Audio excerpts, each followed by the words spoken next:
Just a couple of quick announcements before we take you to the last talk of today. We've freed up some spaces for you on the Blitz for during activities. So after this talk, if you want to sign up for the Blitz, you can just go outside and see the things at the desk. There's quite a few spaces that we've been able to get, so you can do that activity, even if you've done it before or you've done any other activity, you can do this one again. Secondly, there's going to be the Star Time workshop. That's going to be taking place during activities in the lobby area outside, where the ping pong ball table and whatnot are. So you can, if you want to tie the star, there'll be things and Signia helping you to tie it, and there'll be some material.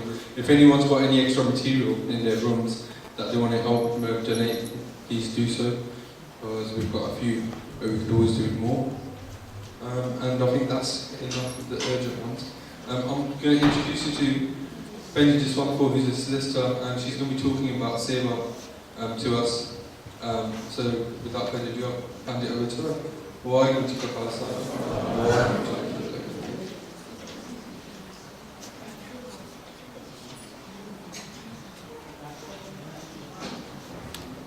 Waheguru Ji Ka Khalsa, Waheguru Ji Ki Fateh. A handful of generations ago, someone in your family tree decided to become a Sikh of the Guru. And that has led to this camp here today, and you sitting here, discovering, questioning, trying to find out your own spiritual path. So what made that individual, that a few generations just behind you, make that decision to go up against centuries of belief, to go up against centuries of tradition and choose an entirely different path?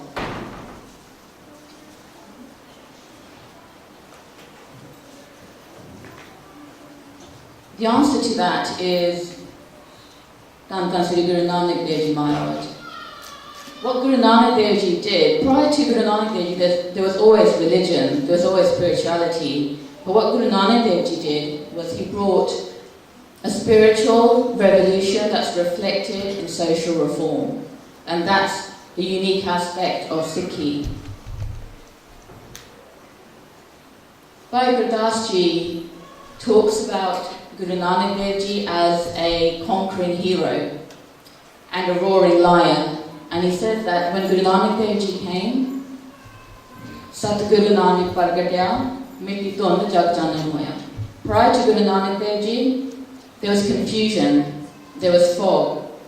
People lived in a constant, perpetual state of duality. And when Guru Nanak Dev Ji came, he brought clarity to the world. And what was that clarity that Guru Nanak Dev Ji brought? He brought an entirely new way of thinking, an entirely new way of being, an entirely new way of looking at your responsibilities, interacting with the world around you.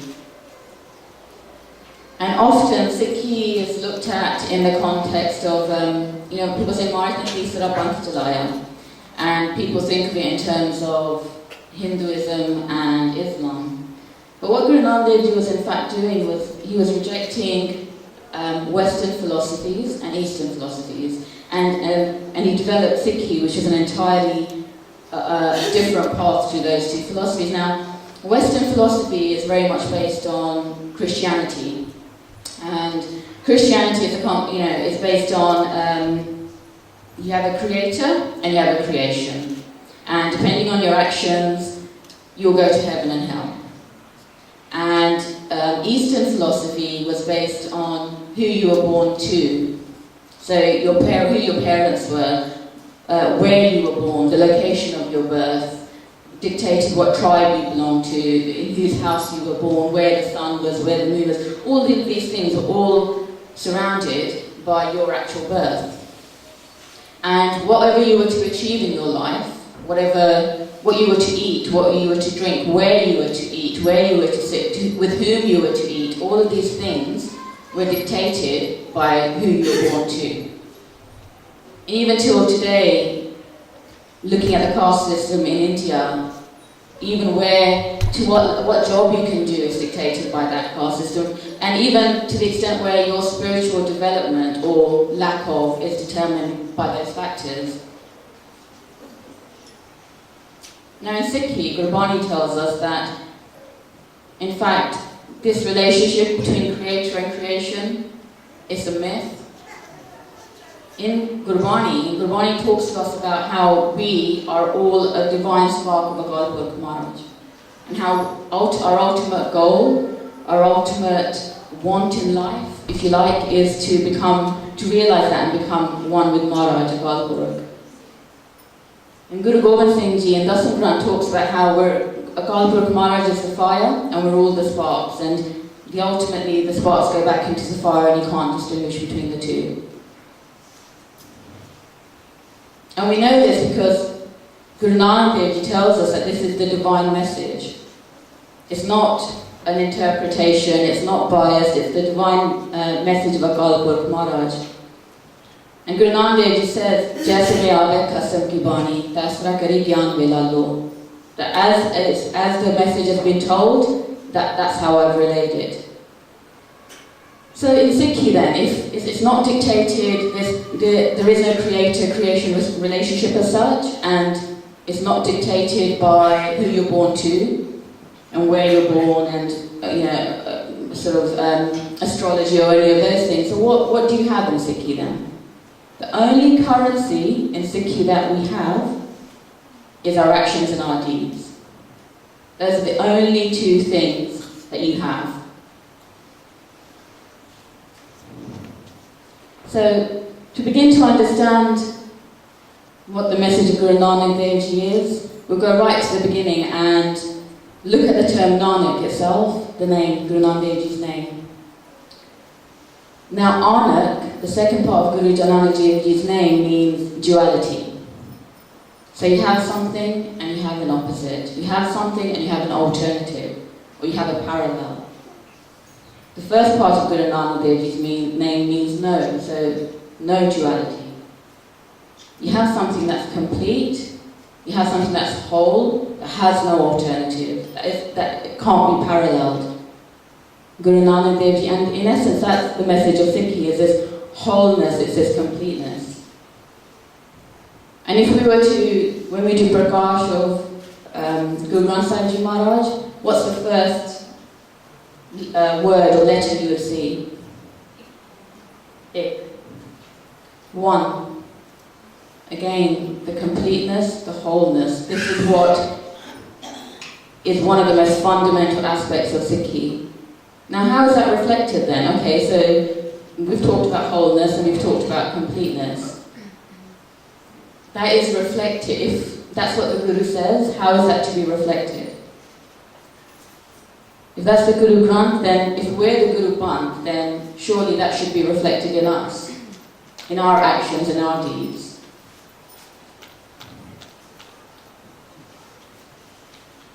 What are the three main principles that Guru Nanak Dev Ji talked about? Or Guru Nanak Dev Ji, the three main schools of thought?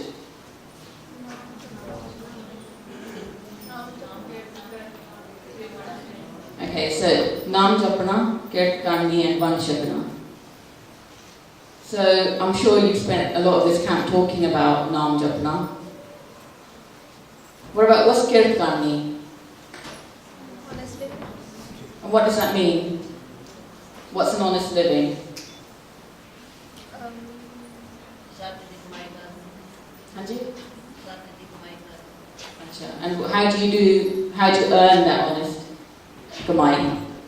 Is it just about the way you work? Do not cheat. Do not cheat. To not cheat people, okay? Do not Be truthful. All of those things are all 100% right. But an honest living also entails things like fair trade. yeah. To wear and eat things that are from sources that haven't been exploited. So it's very cool these days, or very sort of middle class to talk about fair trade. So you go and you buy your fair trade products from the shop, fair trade bananas and this and that. 500 years ago, Guru Nanak Dev Ji is talking about honest living, non-exploitation. So the clothes that you wear, the things that go into your body, whatever you eat, needs to come from sources that are honest. And how many of us make the effort to find out the stuff that we're eating, or the clothes that we're wearing, or the things that we're watching have come from sources that haven't been exploited? And Vanshakana, we kind of limit it to Jaswant, taking out 10% of your earnings. Or asi Vanshakana, asi Jaswant kadde. Now Jaswant, in this country, for those of you who are old enough, you pay tax. Yeah, on your earnings. You pay tax on your earnings, you pay income tax, you pay council tax, you pay all types of taxes. Now, to live in this society, you pay that. I don't think of my next door neighbour when he pays council tax as being a good person or charitable or any of those things. That's what you have, that's the bare minimum you do to live in this society. And that's what the Swan is. That's the bare minimum. If you want to belong to this society, this group of people, you want to follow this guru, that's the bare minimum you do. And even within that, we all limit it to Maya, money. So, you earn this much, 10% goes to good causes. But is that what it's supposed to be limited to? Or is it supposed to be 10% of your education, 10% of your knowledge, 10% of your time, 10% of your energy? How many of us can honestly say we give 1 day every 10 days to Seva? So surely it's only now that people are starting to think in the last 100 years or so in terms of financial, what you have is financial, it's money. The time of Guru Nanak Dev Ji, you didn't necessarily have an income as such. If you had food, you'd share it. If you had a house, you'd share it. We don't think in those terms anymore. We've gone so far away from the path of what Guru Nanak Dev Ji wanted for us. And today our thoughts are very much on almost Western concepts of charity. I take out this much money, I give it to that cause, that's mine this one. Everyone in this room has a skill, everyone in this room has a certain level of education that could be shared. Why is it always limited to Maya? So within this Vanshakana and Keertan comes Seva. And Simran and Seva are two foundation stones upon which you build your entire Sikhi Jivan. And it's often referred to as a bird. And your Simran and Seva are your two wings. So if you have one without the other, you may flap around for a while, but ultimately you're not going to fly. And that's why Seva has such an importance in Sikhi. And we've narrowed it down hugely. At the beginning of this, on the PowerPoint, we looked at, the pictures up there on Seva, and we do tend to limit it to the Gurdwara. So, Seva we do at the Gurdwara, that becomes our 10%, or it becomes, our Keertan or Vanshakana. Now, any discussion on Seva will never be complete without mentioning Bhai Kanhaiya Ji. And Bhai Kanhaiya Ji, I'm sure all of you know this Sakhi, and I presume I don't have to go into it. Now, Henry Dunant was the founder of the Red Cross. 100 years prior to him, we had Bhai Kanhaiya Ji. And Bhai Kanhaiya Ji, in its most simplest form, I'll tell the Sakhi, during the times of Guru Gobind Singh Ji, when Maharaj had battles, after the battles he'd have people who were wounded and people who were thirsty on the battlefield.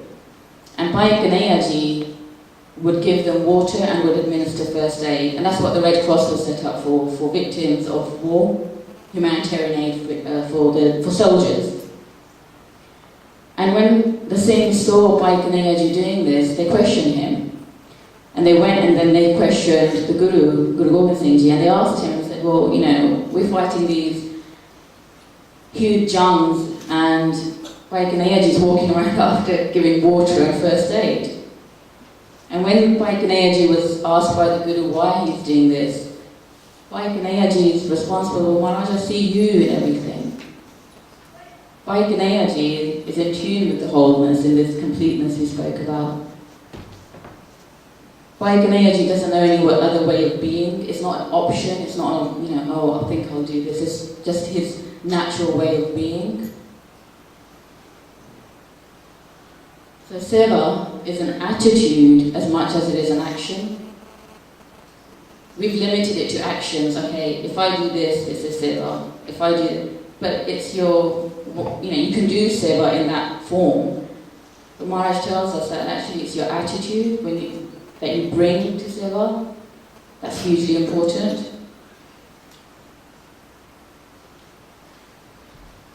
So we all know that Guru Nanak Dev Ji said to us, Gristi Jivan is hugely important. Gristi Jivan vich reh ke we basically live our Sikhi Jivan. Now, the reason for that was so that we didn't go off into the jungles and we didn't go off into the mountains and just meditate. We engaged in society around us. But what we've done today, there's another form of that. We've limited ourselves to our families. Because our forest and our mountain has become me, my partner, my children, my parents. It's the same thing we're doing, we've just hidden behind so-called Gristi Jivan. We don't engage in society around us. We don't think to improve society in any way. We're happy if my family's okay. I don't care about anyone else. Mere nyane theek ne? Theek hai. You know, my kids are getting a good education or whatever is important to you. As long as I've got that, I'm happy. Is that what Guru Nanak Dev Ji talked about when he said Gristi Jivan? Or was it about the society around us? The reason that Bhai Gurdas Ji describes this as such a difficult path is because this is the in-between. It's not the running off into the mountains and running off into the forest to meditate, and it's not overindulgence. What we've done now, we've consumed ourselves with so-called family obligations, and what we need and what we want are two different things. Our need has grown to such excess levels that we're consumed day and night by our family life, if you like. But what you actually, so that's your want, but what you actually need is very limited. So the path between running off into the forest and running off into the mountains and overindulgence, that's the path that is so difficult to tread.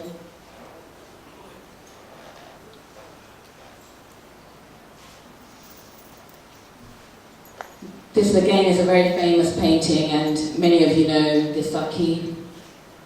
While Guru Amar Das Ji would be returning from Khadur Sahib to Goindwal, the journey he would do every day, he would, his seva for Guru Angad Dev Ji would be to bring jal from the river Byas for Guru Angad Dev Ji's Ishnan every morning. And Guru Amar Das Ji did this for many, many, many years, and one morning as he was doing this, he was taking a picture for the Amrit Vela Ishnan, and there was a storm, and along his way he fell outside a particular person's house. It's a weaver. They make baskets, him and his wife, and they hear this roll outside, and the Sakhi says that the husband and wife have a conversation amongst themselves, and the wife goes, "Oh, did you hear that? Can you hear that noise?" And she asks her husband, "Who is it?" And the husband says, "It's Hona Kona is Amar Das. He's wandering around again this evening." He goes, "Natama." Natama means homeless. The homeless Amar Das is wandering around. Who else is it going to be? So go back to sleep. When Guru Angad Dev Ji hears this, Guru Angad Dev Ji is so overwhelmed with emotion for Guru Amar Das Ji, and he holds him and he says to him, my Amar Das is in the Thaviyan da Tha, the home of the homeless. Ne Ortiyan di Ord, ne Asrayan di Asre. So people who have no other support, who have no other refuge, they come to the house of Guru Amar Das Ji. When you're homeless, you have nothing, even your dignity has been taken away from you, then Guru Amar Das Ji is going to give you your dignity, he's going to give you your refuge, and he's going to give you your home. So if that's the message of the Guru, how many of us live that? Or how many of us even think that that's an important aspect of our lives, that the Guru had an Atamiyan da Tha, ne Ortiyan di Ord, ne Asrayan da Asre. Then what are we? Are we the support of anyone who needs it? Do we provide? I mean, how many of us are actively engaged in any of these concepts of homelessness or 101 issues that the world has? So again, we can be as insular as we like. Get up and do my Amrit Vela, do my Keertan. I'm happy. I go to the Gurdwara Tika. I'm happy. I've done my bit. But is that all that it was limited to? Was that all that was needed?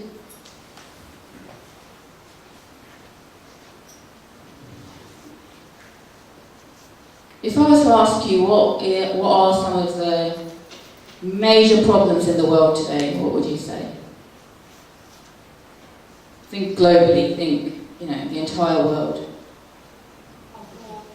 Poverty? War? Resources? Okay. Poverty. One of the most basic and fundamental human rights after the right to life is the right to food.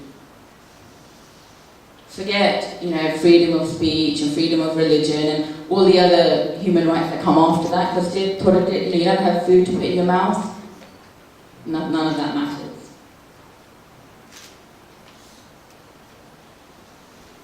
When we think of seva, we often think of langar, and rightly so, and so we should. Langar is one of the cornerstones of Sikhi, and we all know, langar as the place that it doesn't matter who you are, where you come from, you sit and you eat together, and it's the ultimate sign of equality, especially looking at it in the context of India itself within the caste system, not sharing your food and not sitting and eating with someone. So we all know that. Okay. Now, langar takes on a totally different aspect when you think of 15 million children every year dying of starvation. It's langar for you and me to go to the Gurdwara and say, I don't want that dal, I'll have a bit of that sabji, 5 or 6 nice things to eat. Or was it meant for something entirely different? Now bringing it to the context of India,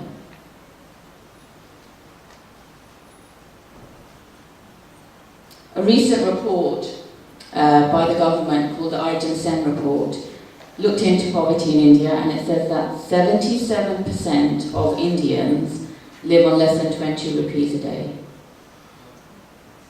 77% of Indians live on less than 20 rupees a day, which is what, 28p? That's more than 3/4 of your population. And this Arjun Sen report, I've been fortunate enough to spend a considerable time in India, and one of the things that I managed to do was travel. I spent 6 months traveling across India, and I went, while this report was being collated, I went to a place called Chhattisgarh, and it used to be Madhya Pradesh. It's a state in the middle of India, and there 60% of the population is tribal. And when I say tribal, I mean indigenous, I mean what you would consider Aborigines in Australia. 60% of the people who live in Chhattisgarh live in mountains, and they live off the natural resources. They're the indigenous people of India. And when I went there and this Arjun Sen report was going on. And these are people who, I mean, their lifestyle hasn't changed hundreds of years. No electricity, they don't believe in electricity, they don't believe in a sort of, modern amenities. They live off the land and they consider the land sacred. And 60% of that state are people who are tribal. And when I went there, the person from this Arjun Sen committee had come out, and I spoke to them, and I asked them, so what kind of questions did he ask you to see if you are, if you fall within this poverty bracket? And he said, they asked us, do you eat meat? And he said, well, yeah. And he said, right, obviously you're not poor. And I said, well, did he ask you what kind of meat? Rats, pigeons, anything they can find. But because they live off the land and that's all they can find, they're not considered to be poor. Because, fine, I've ticked the box, you eat meat, you must be rich enough to afford meat. Now, bearing all that in mind, even their own report says that 77% of India lives on less than 20 rupees a day. You have half the children who will grow up in India are so malnourished and have so many health problems, and you have a generation of Indians, millions of Indians who will grow up with disabilities, severe disabilities. Someone mentioned war. The politics of food leads to war. When you don't have enough food to feed yourself, let alone your family, you have no other option but to go to war, in whatever form that may take. According to the Home Minister, 220 districts within India out of 640, that's 1/3, are, and to quote him, under significant level of armed struggle. A significant level of armed struggle. 1/3 of India is in a significant level of armed struggle because there's no food. So when you're told, someone might have some knowledge and say, okay, this happened to the Sikhs, this happens in Kashmir. What we don't understand is the same place I spoke about, Chhattisgarh. You have these tribal people who live off the land, and you have multinational companies like Tata and Bajaj and other sort of huge companies that go in and they want that land because that land is very minerally rich. So what they do is they say these tribal people, they've joined the Naxals. The Naxals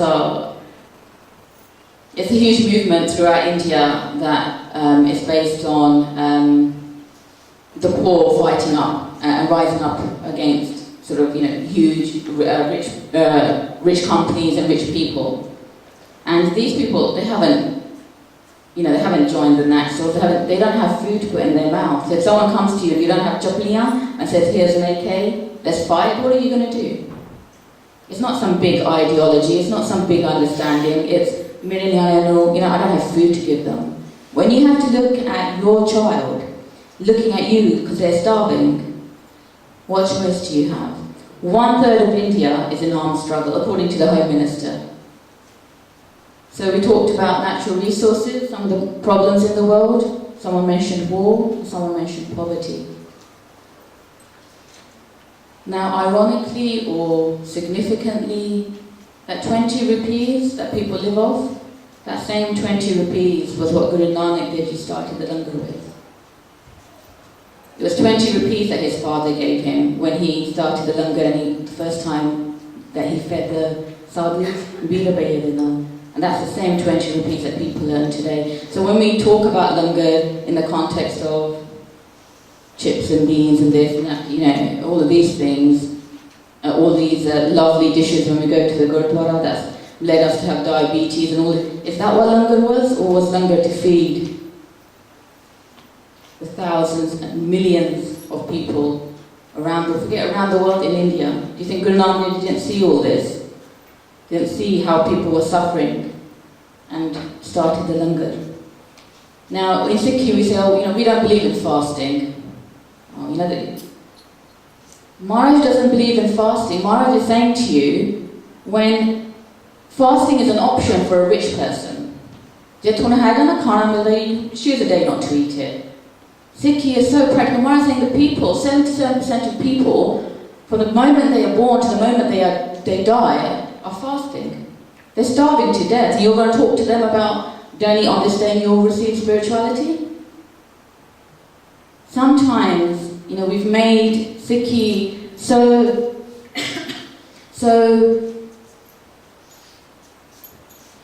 unobtainable or so outside. It's practical.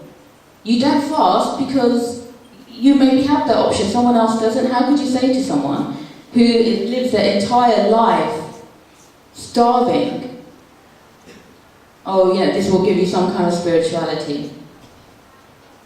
Now, when you look at it in this context, when you look at it as what Maharaj intended Langar to be, then you understand why so many great Gursikhs lay down their lives for the Langar. Because it's not the Langar, like I said, we think of living in this country.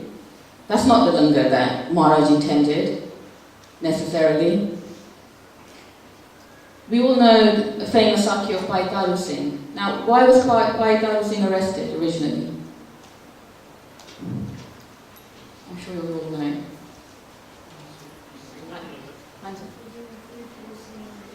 For giving food to the Singhs in the jungle, did you say?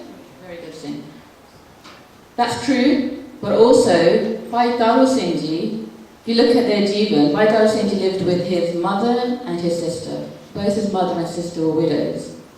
And Bhai Taru Singh Ji, they had a little piece of land and they'd cultivate that. And whatever roti came from that, they'd have a very little bit and they'd distribute it. And it was to the needy. It wasn't just to the Singhs, it was to whoever. And at that time, because the Singhs were in the jungles, they also happened to be Singhs that they were providing langar for. So this constant Singh narrowing of everything. The Singhs did this for the Singhs. They did it for the needy, they did it for everyone. And this Sakhi we particularly know because that's what Bhai Taru Singh Ji was arrested for. Can someone tell me what the charge against Bhai Taru Singh was? I think the Muslim daughter was kidnapped by Mughals and he tried to protect her. So that's why he stays there. And someone complained of that. Bhaji was serving number two things as well. Okay. That's true. That's one of the Sakhis that you hear. What was Bhai Taru Singh Ji's the charge against him? Sorry, I know I'm being a bit lawyerly, but what was the charge against him? Does anyone know? Anji?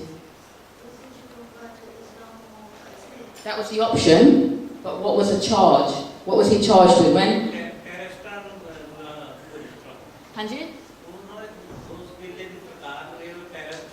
Yes, Uncle is 100% right. Bhai Taru Singh Ji was arrested for waging war against the state. Now, who was the first person in Sikhi to be arrested for that? For waging war against the state? Anji? Guru Arjan Dev Ji. Guru Arjan Dev Ji Maharaj, when he was arrested for waging war against the state. Now, when the Sakhiyan tell us that 3 individuals came to arrest Bhai Taru Singh Ji, what was the first thing that Bhai Taru Singh Ji said when they came?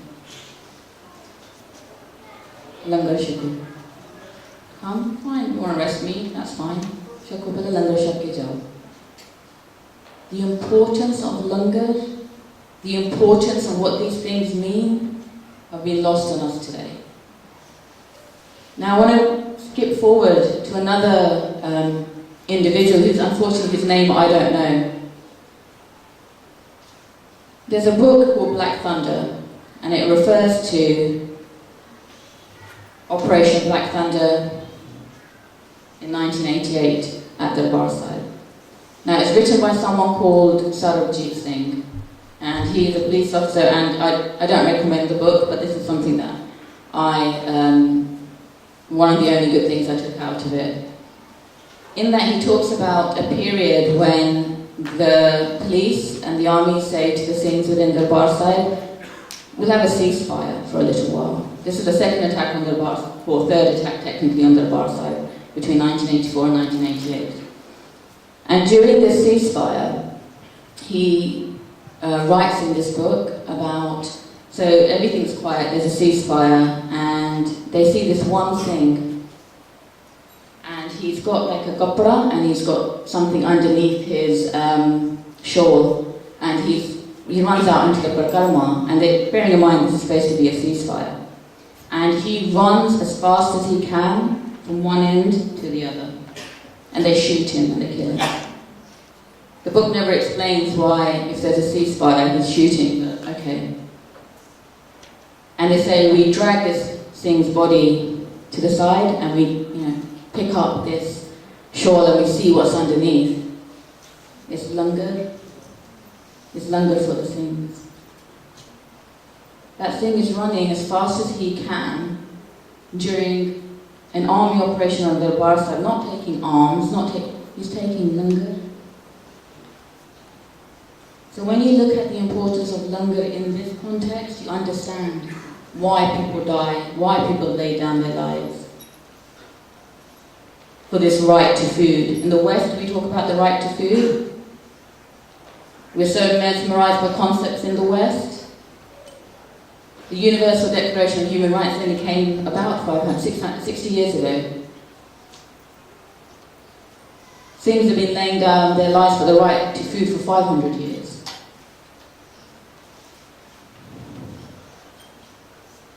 If I was to ask you, what is the largest trade in the world, what would you say?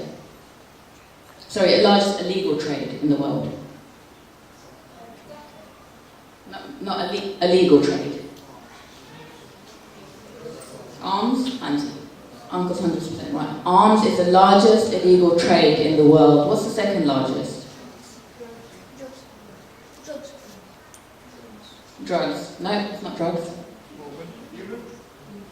Andy? Human trafficking. Human trafficking is the second largest trade, illegal trade in the world. Now I want to talk about a historian called Cunningham. This is what Cunningham wrote. Now can anyone tell me what this particular quote refers to? Cunningham is talking about the things at the time of Abdal. So he says, the greatest act of chivalry in the East, perhaps it is the greatest act of chivalry in the world's history. When returning home after his fifth invasion of India, Ahmed Shah Abdali was taking 2,200 Hindu women and girls back to Afghanistan. And he was doing this so that he could sell them in the slave markets in Afghanistan. And along the way, he thought, fine, my soldiers can use these women along the way if they're happy, and when they get to Afghanistan, we can sell them. Human trafficking. It was at that time that the Singhs, who had been in the jungles for months without any proper food, any proper aid of any kind, they'd finally got together a handful of Singhs, and someone had been gracious enough to give them langar. So they're sitting there, and as they all gather, they're about to have langar, and they hear about these 2,200 women being taken. They leave langar where it is, and they go to Goindwa, and they attack Abdali and his forces, and they release 2,200 women. Each one of those women, they were mainly from Maharashtra. It took the Singhs weeks to get them back home. Weeks. So the Bibi would sit on the horses and the Singhs would walk alongside them, and they walked for weeks to get them home. The greatest act of chivalry perhaps in the world. Human trafficking today is the second largest illegal trade in the world. Where are we as Sikhs? What are we contributing to human trafficking? Has it even registered with us? Or is it just not my problem again? Some of you might have heard of the Vadaka. Again, this is the time of Abdali in 1762. We Sikhs lost 30,000 people during this, the Vadaka. A week after that, someone came, a Brahmin from Kasur came and he said, this particular Mughal, he's taken my wife and I need you to go there and get her back. He's taken her by force. Within a week of losing 30,000 men and women and children, the Singhs rode to Kasur and released that Bibi. Human trafficking is the second largest trade in the world. I like to think of myself, I've been working in human rights for coming on to over a decade, and I like to think of myself as being quite up to date or, knowing my field. I was shocked when last year it was reported that India is the fourth most dangerous country to be a woman in the world. And I've worked in countries like Sudan. Just to give you an example,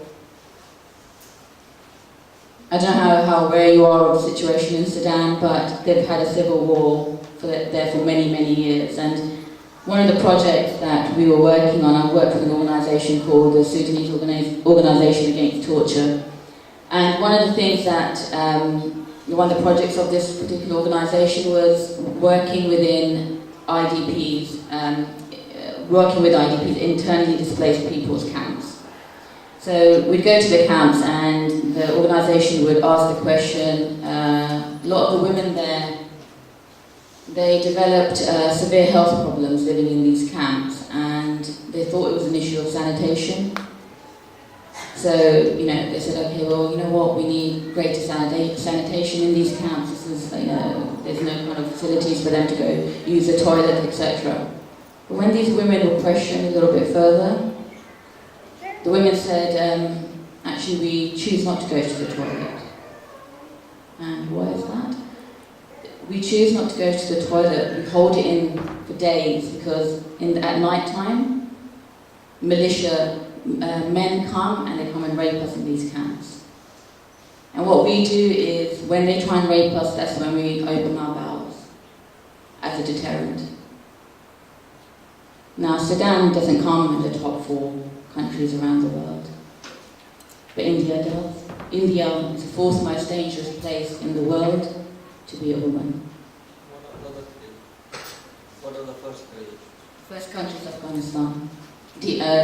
Afghanistan, Congo, Pakistan and India. Those are the top 4.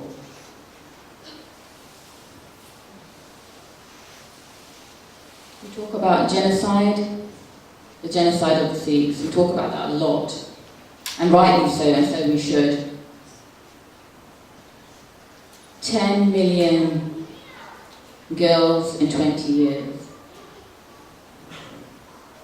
If that isn't genocide, and it's not something that someone else is doing, that's why maybe we're not so forceful about it, because as Sikhs we love the victim mentality. This has been done to us, this has been done, this is what we're doing, so we don't really talk about it so much. For 10 million people not to exist anymore, and those killings to be done by your own family, what kind of worse genocide could there be? She was thrown in the garbage dump outside the village for dogs that ate her. Her only fault, she was the 4th girl born in a poor family.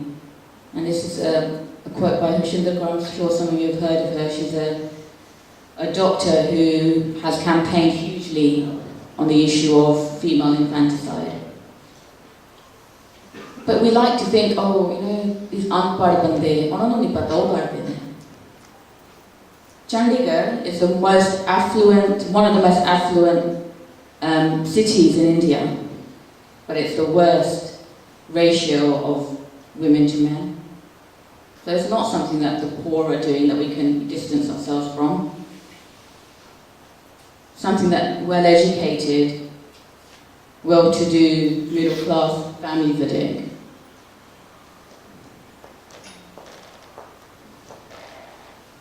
In Sikhi, we have a huge level of tolerance. We're taught so much tolerance. We hear all the fucking of Guru Nanak Dev travelling to all these different places, and whether it's God or Rakesh, who today we'd say is a serial killer, or we have all of these examples given to us that they are the biggest thing, one of the biggest things we have. But the Khalsa draws the line. And where does that line exist? Mara says, Ti te roti di sanj nahi karni kuri marna. Yeah? Why is that line drawn? Because in the last 20 years, 10 million girls have been killed. Marriage, when marriage says we think, kuri marna, and that's it, we move on. Marriage is talking about all the biggest issues in society that are relevant today. The Khalsa draws the line even at kuri marna.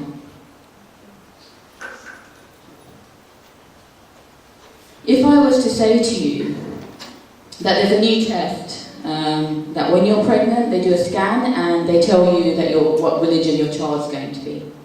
And if it's going to be a Sikh, people kill it. Just imagine that. You and I would be in uproar, we'd be on the channels, we'd be protesting, we love all of that. That's our favourite pastime. We'd be doing all of that.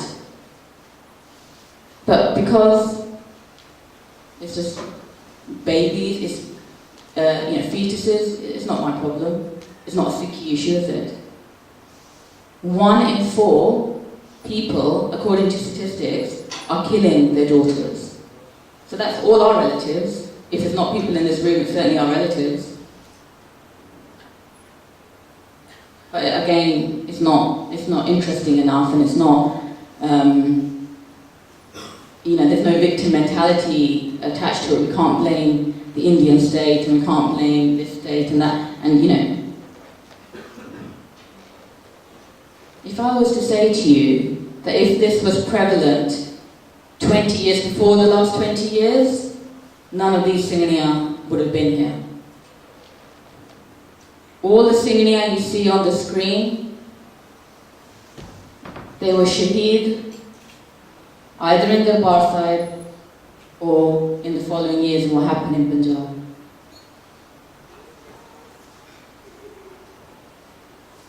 Maybe they wouldn't have been here if their parents had decided to do what so many families decide to do today. Go away and read about these women. I'm just going to mention one of them because I'm limited to time. This Bibi you see closest to me on the bottom hand row. Does anyone know her name?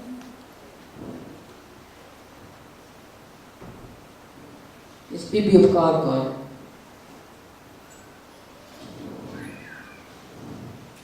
Bibi of Kaur was head of the women's wing in the All India Sikh Student Federation. And when the Bar Sahib attack happened, she was one of the last people to be shaheed.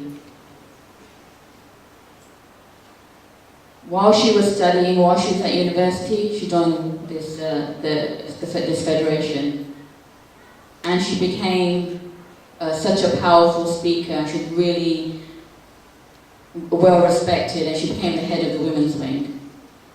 Now, when they were doing up, when the last people were fighting in the Darbar, 7 days in, they had this one room where there was continuous firing from, and the army bombed because they couldn't kill where this firing was coming from, so they bombed it. And when they went in, they say to the ankles there were cartridge shells. This is the army's account, cartridge shells, and there's 2 women in there.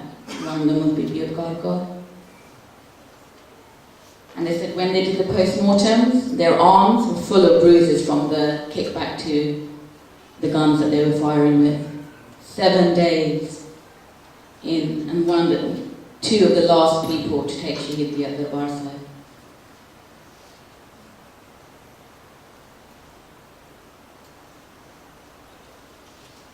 In any action, if any action occurs in this village, every single male is going to be taken out and shot. Then we're going to take all the women to our camp, and there we're going to create a new breed for Punjab. We take things like International Women's Day for those of us who celebrate it in any form for granted. This is what was happening in 1991 on Women's Day in a village in Punjab. What people like KPS Gill, what people like Ribeiro, other people in Punjab couldn't achieve by trying to kill us, by trying to destroy us, we've done. You and I have done. We've changed. Punjab di Nasala, we've changed it. Why do we need people like that when we can do it ourselves?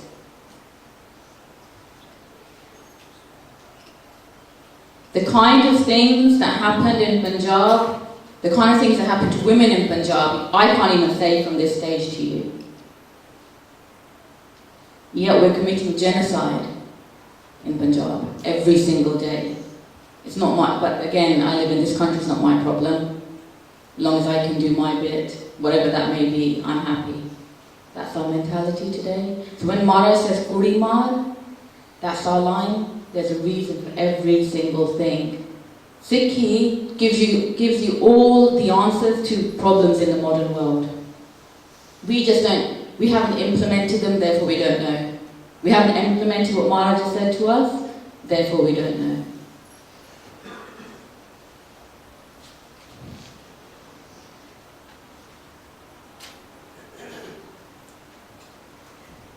Inspirations. I've spoken a lot today about maybe some quite difficult topics, but I don't want you to think that there's no hope and there have been great people in our lifetime who continue to inspire. Bhai Jaswant Singh Kaur. Can anyone tell me who he is?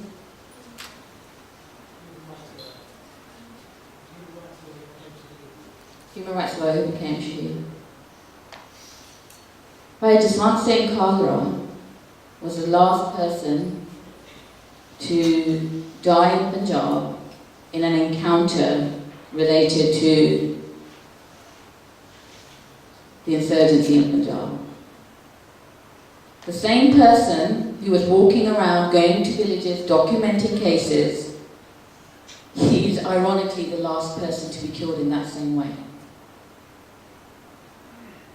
Bhai Jaswant Singh Kaur and Jaspal Singh Dillon were two men, and they were travelling around Punjab documenting cases of people who had disappeared. And they were continuing to document, and they realised that this is going to take a huge amount of time, resources that the Sikhs weren't willing to give them at that time. No one was interested. We were talking about 1995. So what they decided to do very cleverly was that they decided that they would go to cremation grounds. Because when the police kill you, your body has to go somewhere. It's not given back to your family, they still have to get rid of it. So where do they take it? They take it to cremation grounds. And what they decided to do, both of them got dressed up and pretended they were officials with the government. So they went to 3 crematoriums in Amritsar. They went to Patti, Taran and Durgiana Mandir, 3 crematoriums. And they went in there and they said to the munshi, the clerk, get me the records. The way they spoke, their demeanour, the munshi thought, they must be from the government, quickly ran and gave them, started showing them the books of all the people that had been cremated. So when they started saw in these books that the police bring in 5 unidentified bodies, 10 unidentified bodies. But ironically, India is such a country of bureaucracy that the crematorium still had to account for the wood.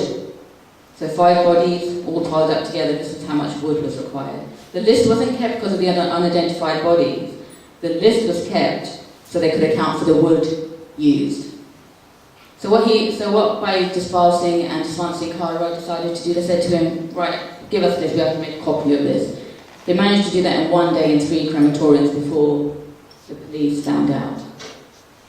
And when they went public with this, by Jaswant Singh Kaur in 1995 was outside his house washing his car in the morning in Mohali. He had a journalist friend inside waiting to interview him about this discovery. He said, oh, let me just finish off with this, so he's inside. 4 men come in a blacked out van. They bundle by Jaswant Singh Kaur into that van, and he's disappeared. How ironic. Can you imagine, as by Jaswant Singh Kaur sitting at the back of that van, he's thinking of all the Sakiyan, all the places he went to, all the families he spoke to, and this is what's happened to them, and now it's happening to you. And he was made to disappear. His body was never found.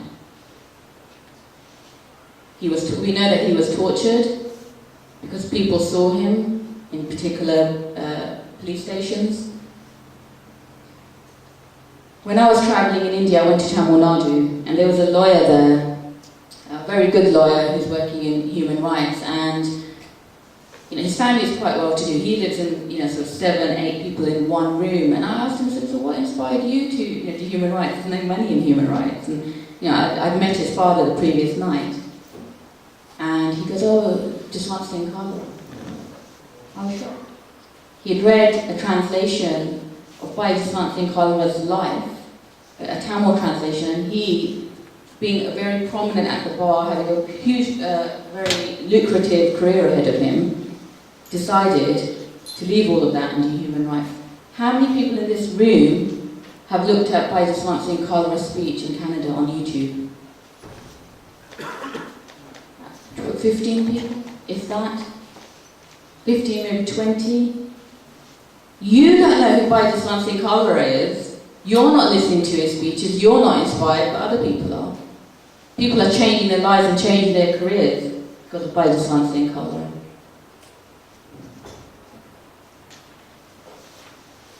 This lady you see with a feeding tube to her nose.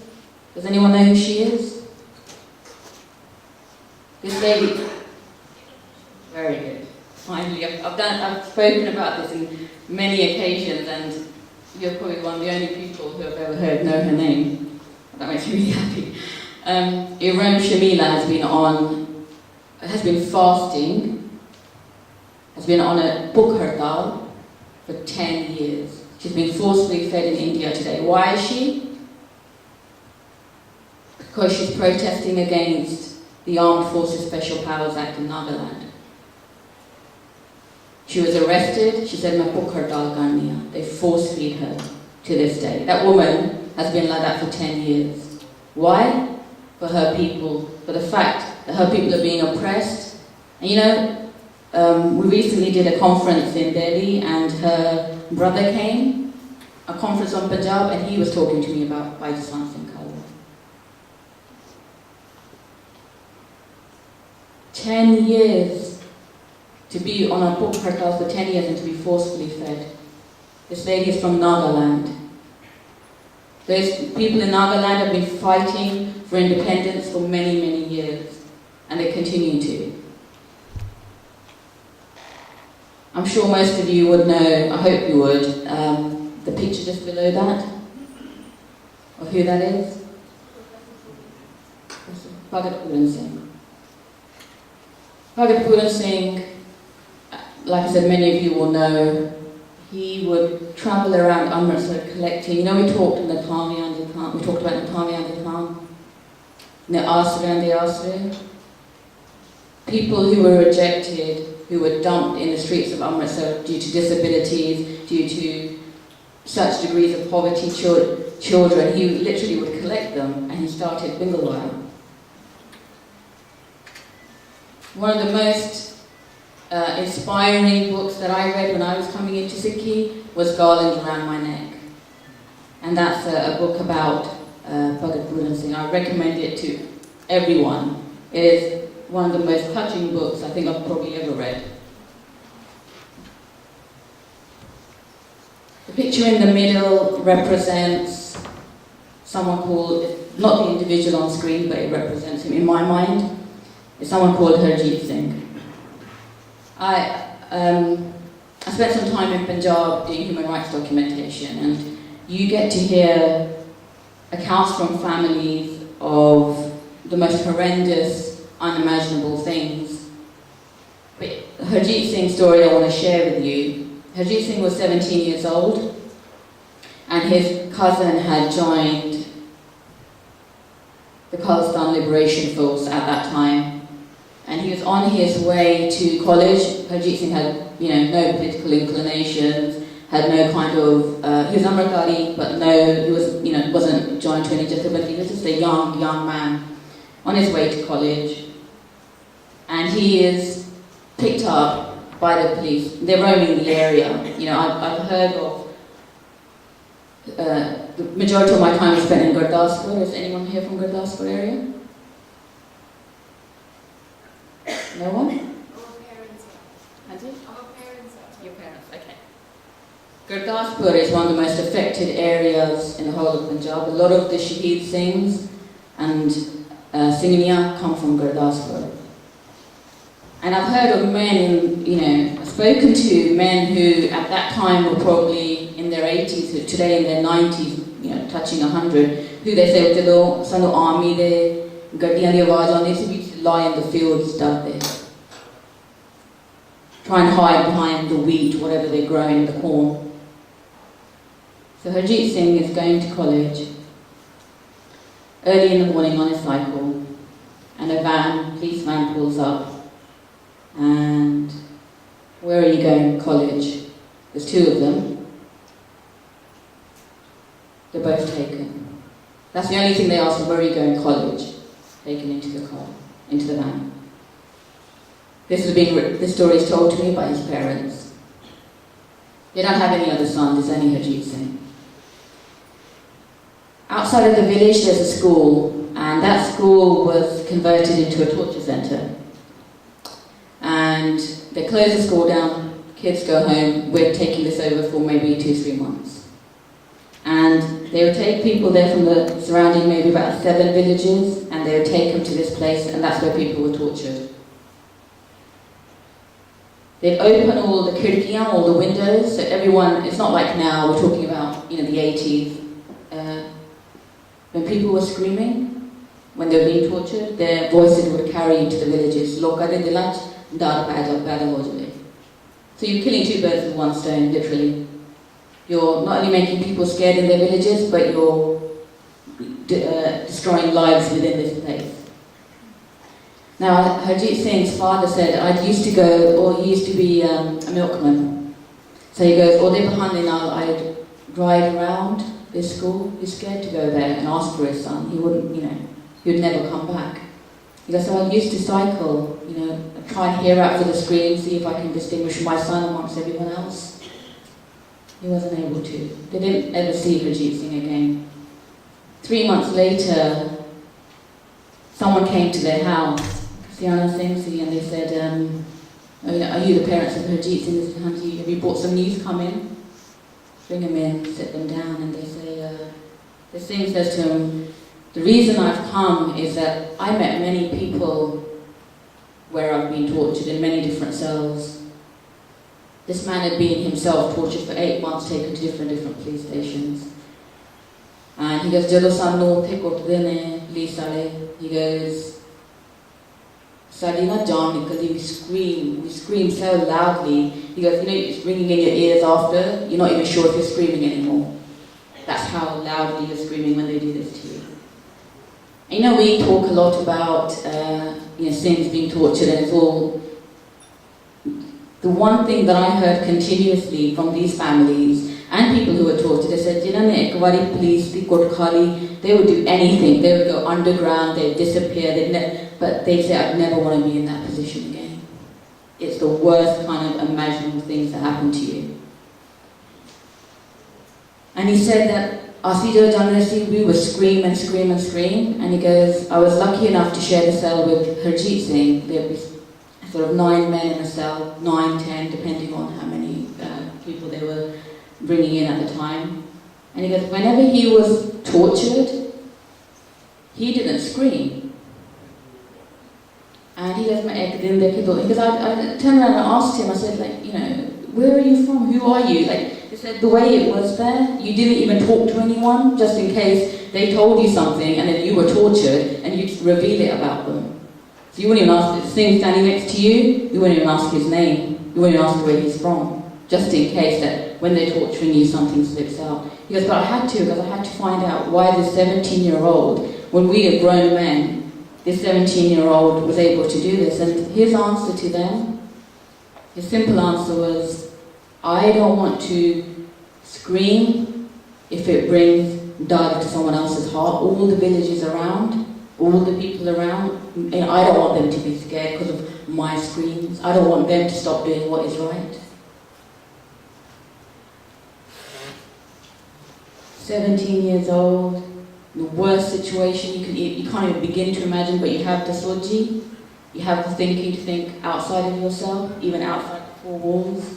Say, the people who will be riding past, that they don't do what is right.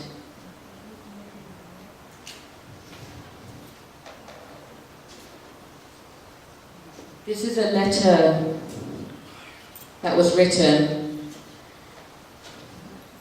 to you, and it was written to me. When nations wake up, even history begins to shiver. During such momentous movements, a Banda Bahadur bids farewell to his peace dwelling and destroys a state of oppression like Sirhind. A Che Guevara turns down a ministership of Cuba, loads a gun on his breast and entrenches against the enemies in the forest of Bolivia. And Nelson Mandela rejects the ideology of apartheid and prefers to spend his life in a dark prison cell. How many of us know who Che Guevara is? Again, about maybe 12 people?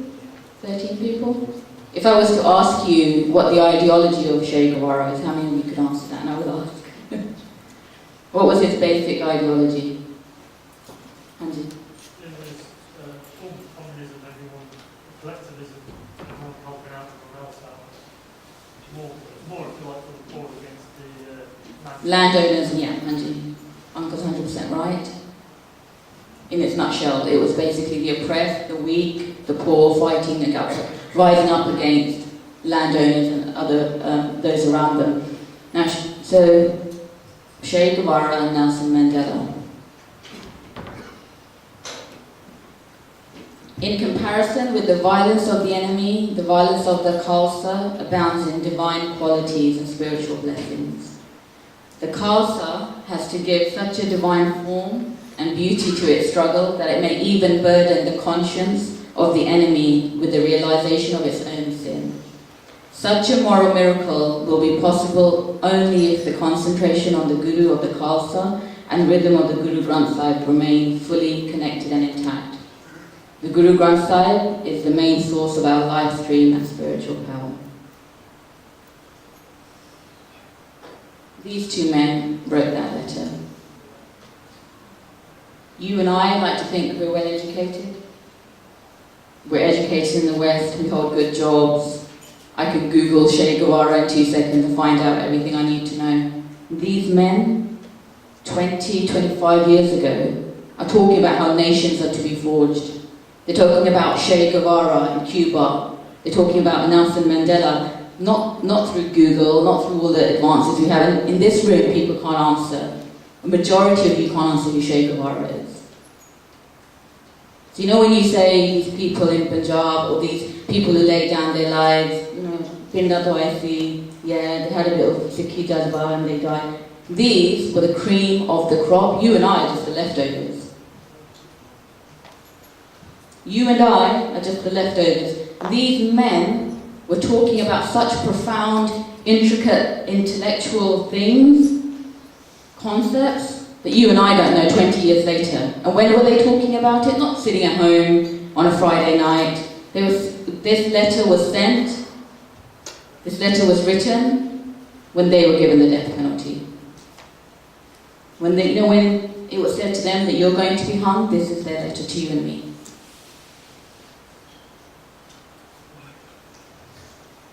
This letter is written, there's another section that I don't have up here that I'll read to you. The Khalsa is inseparably and lovingly related to the people of India. The millions of Dalits, the workers who earn their living through honest labour, the Muslims and other minorities, and all the homeless and destitute, who have remained oppressed and exploited by Brahmanism for centuries. They are all our kin. Our master, rider of the blue horse, Guru Gobind Singh, recognized them much earlier. And they rose to generalships in the army of the Khalsa. Thrones and honours kissed their feet. I'm given the death penalty, but I'm talking about other people who don't have a voice. I'm talking about Dalits, I'm talking about people of other minorities. I can talk about my struggle, I can talk about the Khalsa struggle, what happened in Punjab, but I choose that moment when I'm about to die to give a voice to others who don't have that voice. We talked about homelessness and destitution, that's what they were talking to you and I about. So they're talking to you about different movements around the world. They're talking to you about the people who have no voice, and they're talking about even when they're facing the death penalty, they're trying to pyar naal samjha to the enemy. Face the enemy with love. We read that? Give such a divine form and beauty to its struggle. Have we done that? The Khalsa struggle, have we given it any kind of divine beauty? You know, in our families, if someone is on their deathbed, it's like a very Punjabi thing, isn't it? Someone's on their deathbed and they say, "Eh kar di, oh kar di," to their son or to their daughter. And if they were to do that, you spend your entire life trying to fulfill that wish. And your entire life, if my parents on their deathbed said something to me, I cried my whole entire life. The guilt of it would be like, I have to do this. This is what these Gursikhs are saying to you and me. This is our family. We haven't brought beauty, and we haven't brought a divine form to the Khalsa struggle. We failed. Yet we don't have the guilt.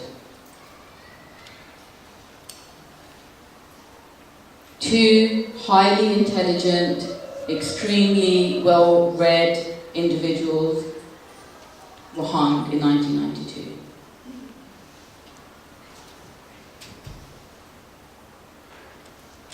I'm not going to take too much longer now. I'm aware of the time.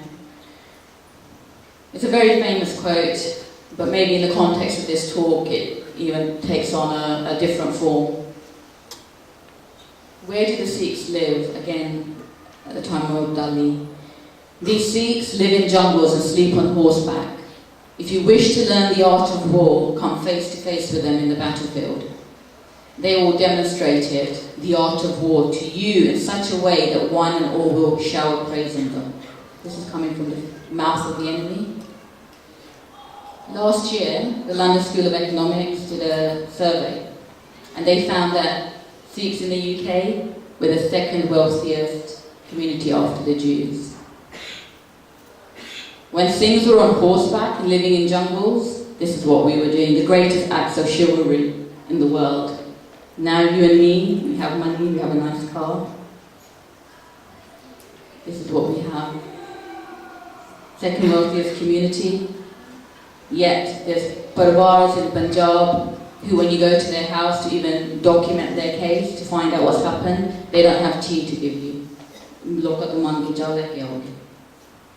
Yet you and I are the second wealthiest community.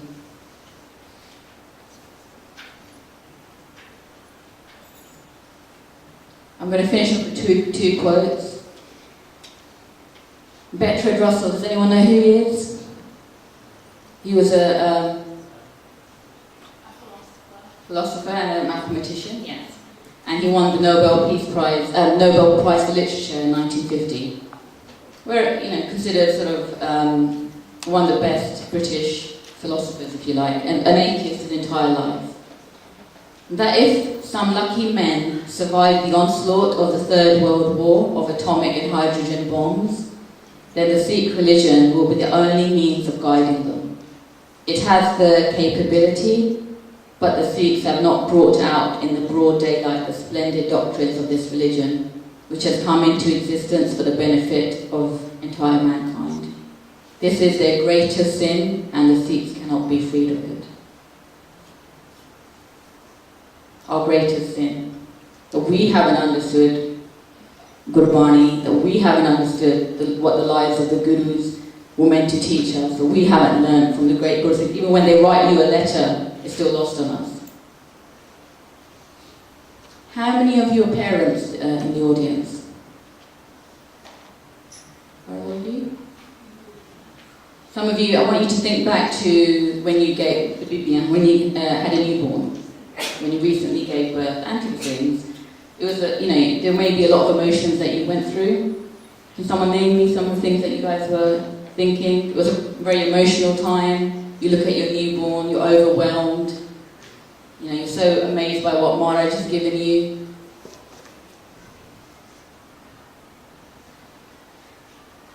There's an academic work done by a French academic.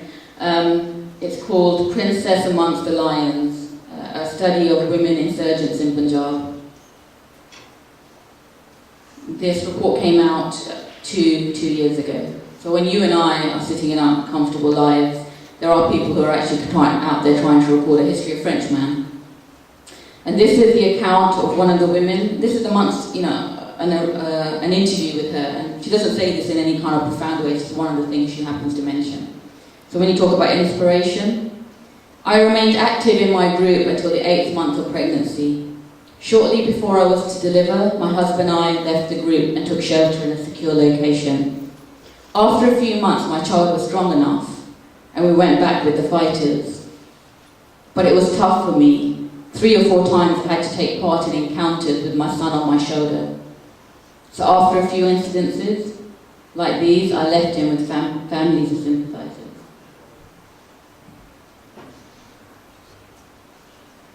I'm going to leave it there. If I've said anything that's hurt or upset or misguided you in any way, I truly, truly am sorry, and please forgive me as your sister. Waheguru Ji Ka Khalsa, Waheguru Ji Ki Fateh.